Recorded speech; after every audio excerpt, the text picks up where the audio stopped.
People might remember last month there was an incredible diplomatic dispute between Canada and India. This is over allegations which Canada has made that India has orchestrated a campaign targeting Sikh or pro-Khalistan dissidents on Canadian soil, in particular alleging that India was behind the assassination of a very prominent pro-Khalistan activist, someone that India had listed as a terrorist. Canada believes that what it's seeing from India is a campaign of intimidation.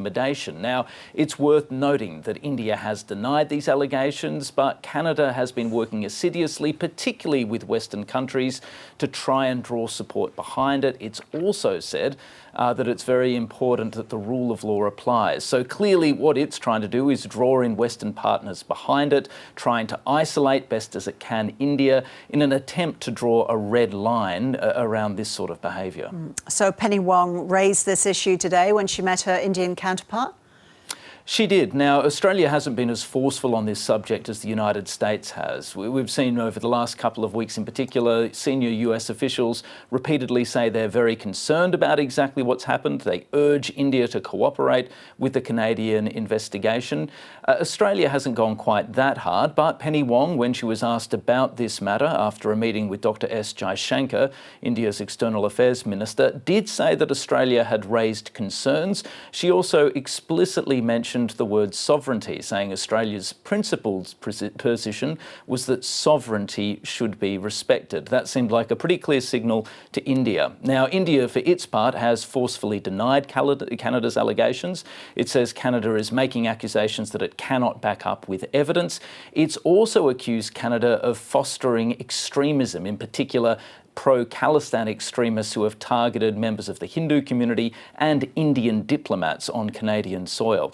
Let's take a listen to that exchange with both the Foreign Minister Penny Wong and Dr. S. Jaishankar, India's External Affairs Minister, broaching this very fraught and delicate topic. In relation to Australia's Sikh community, I would say the same thing I said to I think it's Jay, isn't it? Yes. You know, people have a right to be safe and respected, regardless of who they are in our country. That's the essence of our multicultural democracy. We've made clear our concerns about the allegations under investigations. We've said that we respect Canada's judicial process.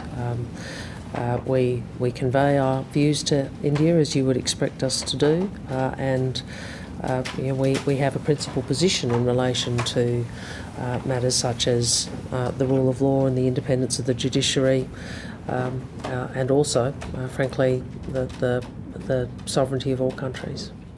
Canada has developed a pattern of making allegations without providing specifics.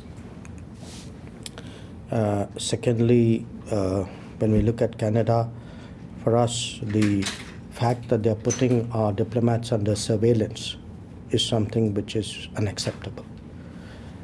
Third, the incidents which the gentleman there spoke about, and do look at the video. I think they would tell you, in a way, the political space today, which is being given to extremist forces there. So we believe in freedoms. We also believe freedom should not be misused. And have we had a talk about it? Exactly on the lines which I've spoken.